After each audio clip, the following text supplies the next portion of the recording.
I and my colleagues, Art Aaron and Lucy Brown and others, have put 37 people who are madly in love into a functional MRI brain scanner.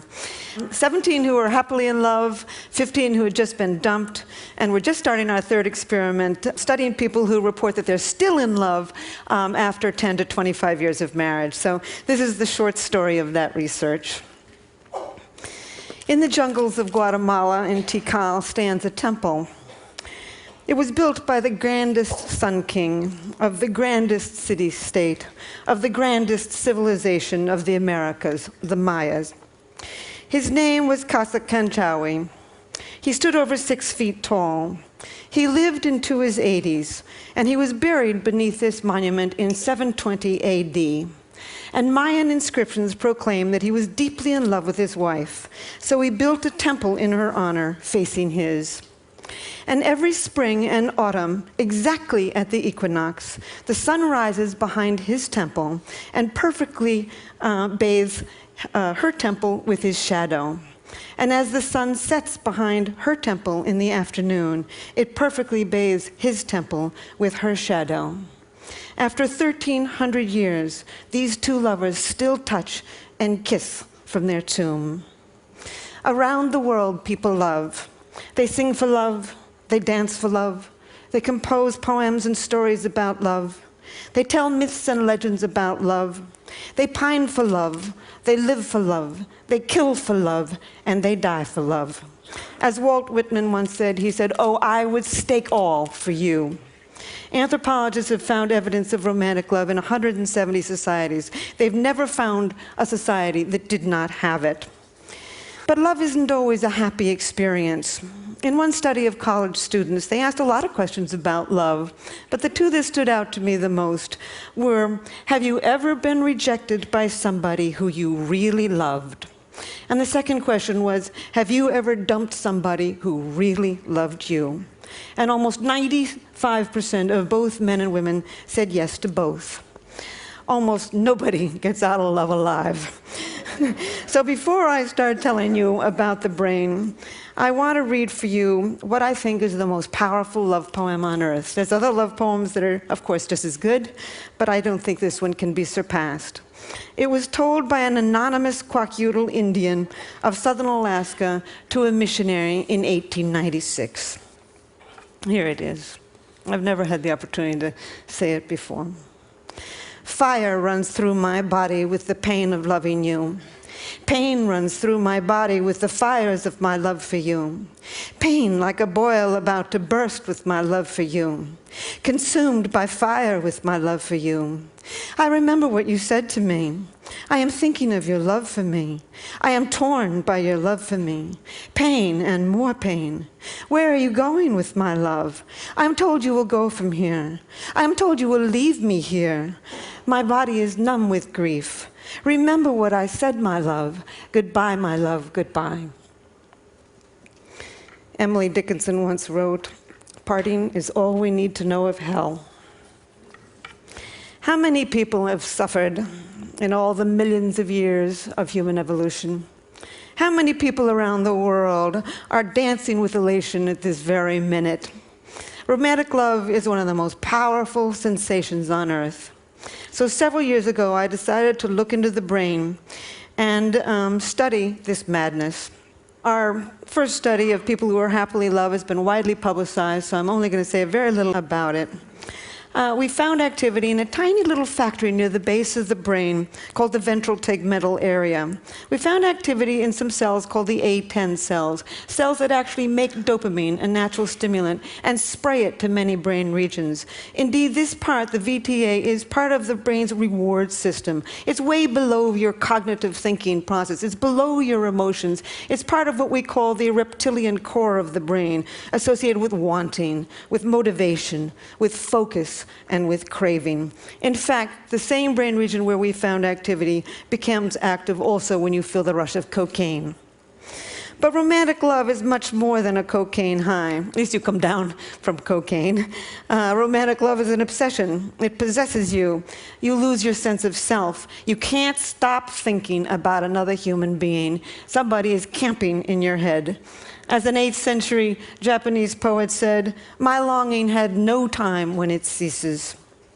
Wild is love." And the obsession can get worse when you've been rejected. So right now, Lucy Brown and I, the neuroscientist on our project, are looking at the data of the people who we put into the machine after they had just been dumped. It was very difficult, actually, putting these people in the machine because they were in such bad shape. So anyway, we found activity in 3 brain regions. We found activity in a brain region, in exactly the same brain region associated with intense romantic love. What a bad deal. You know, when you've been dumped, the one thing you love to do is just forget about this human being and then go on with your life. But no, you just love them harder. As the poet Terence, the Roman poet, once said, he said, "The less my hope, the hotter my love." And indeed, we now know why. 2,000 years later, we can explain this in the brain.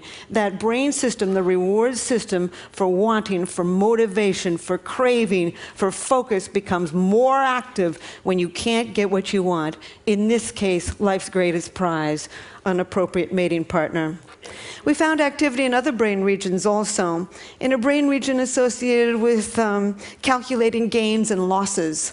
You know, you're lying there, you're looking at the picture, you're in this machine, you're calculating, you know, what went wrong, you know, what have I lost? As a matter of fact, Lucy and I have a little joke about this. It comes from a David Mamet play, and there's 2 con artists in the play, and the woman is conning the man, and the man looks at the woman and says, "Oh, you're a bad pony.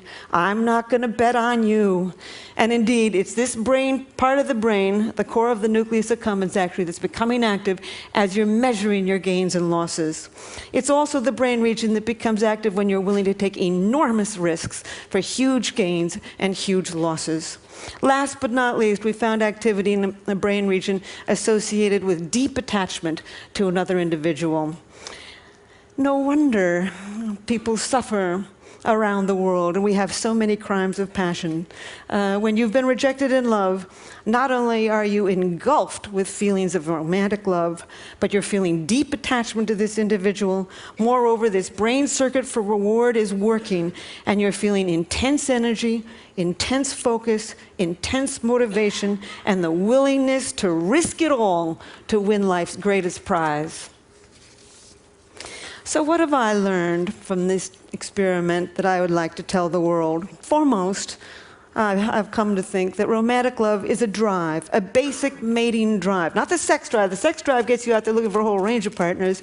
Romantic love enables you to focus your mating energy on just one at a time, conserve your mating energy, and start the mating process with a single individual. I think of all of the poetry that I've read about romantic love, what sums it up best is something that is said by Plato. Over 2,000 years ago. He said, "The God of love lives in the state of need." It is a need. It is an urge. It is a homeostatic imbalance. Like hunger and thirst, it's almost impossible to stamp out. I've also come to believe that romantic love is an addiction, a perfectly wonderful addiction when it's going well, and a perfectly horrible addiction when it's going poorly. And indeed, it has all of the characteristics of an addiction. You focus on the person, you obsessively think about them, you crave them, you distort reality, your willingness to take enormous risks to win this person. And it's got the 3 main characteristics of addiction: tolerance, you need to see it more and more and more, withdrawals, and last but not relapse. I've got a girlfriend who's just getting over a terrible love affair. It's been about 8 months. She's beginning to feel better. And she was driving along in her car the other day, and suddenly she heard a song on the car radio that reminded her of this man. And she, not only did the instant craving come back, but she had to pull over the road, from the side of the road, and cry. So one thing I would like the medical community and the legal community and even the college community to see if they can understand that indeed romantic love is one of the most addictive substances on earth. I would also like to tell the world that animals love. There's not an animal on this planet that'll copulate with anything that comes along. Too old, too young, too scruffy, too stupid, and they won't do it.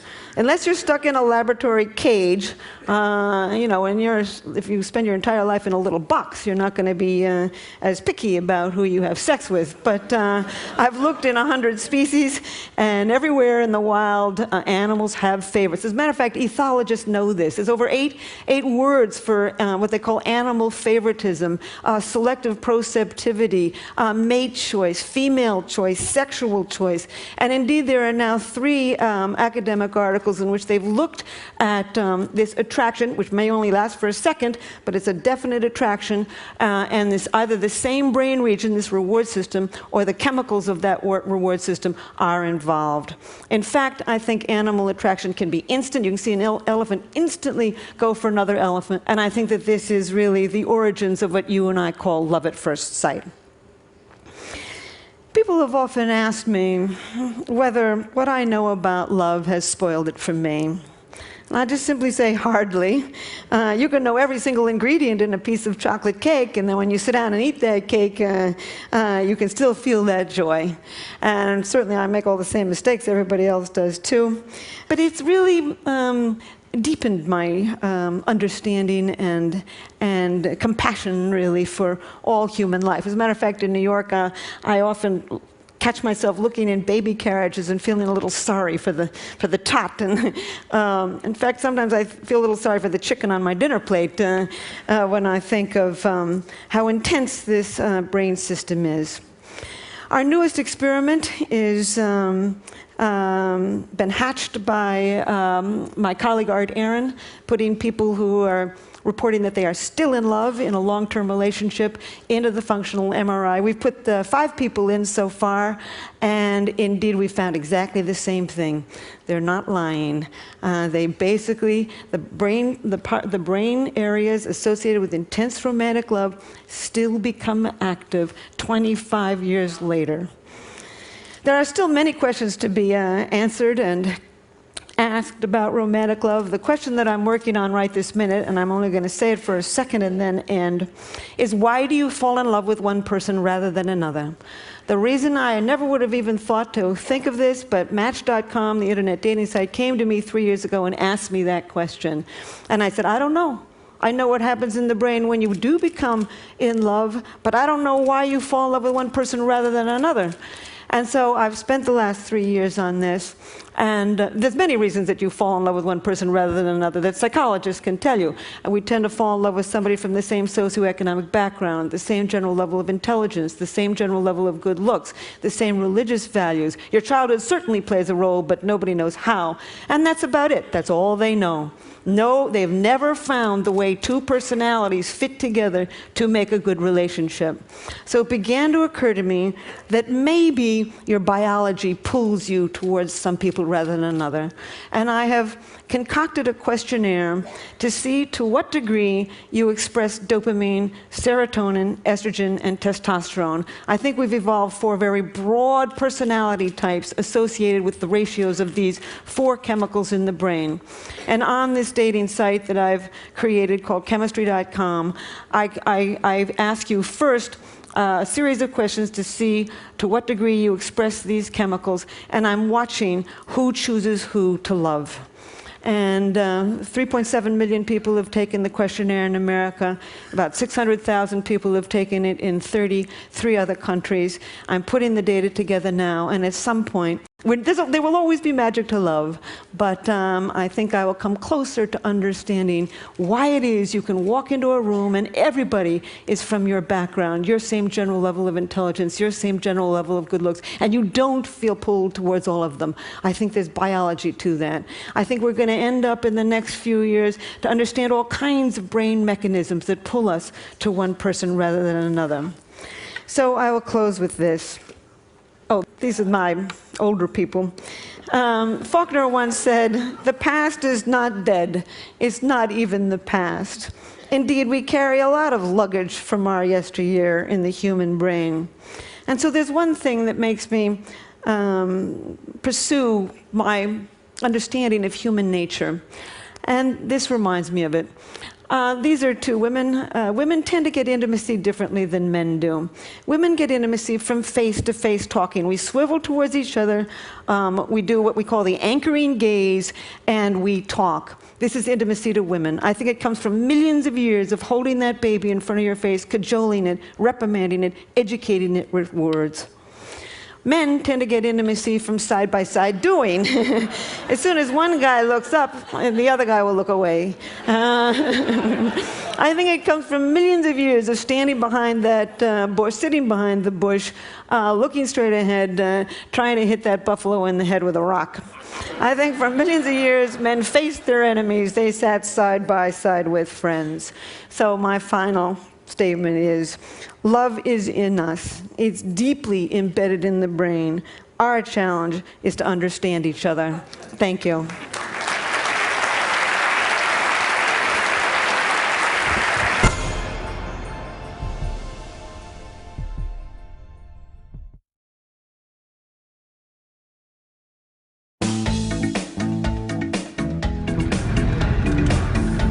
Thank you to everyone that took the time to vote for us on the Mazda Rebels Hub. We've been humbled by the support that we've received, and the Mazda grant is going to make a huge difference. The grant is going to support 3 major projects, both getting Peak out there to the community. It's going to support a hospital in Kenya to deliver eye care immediately, and a bakery which is going to provide employment and a sustainable way of delivering eye care into the future. We're really excited about sharing these different projects. There are many challenges ahead, but come back here and we'll share the stories with you as they happen.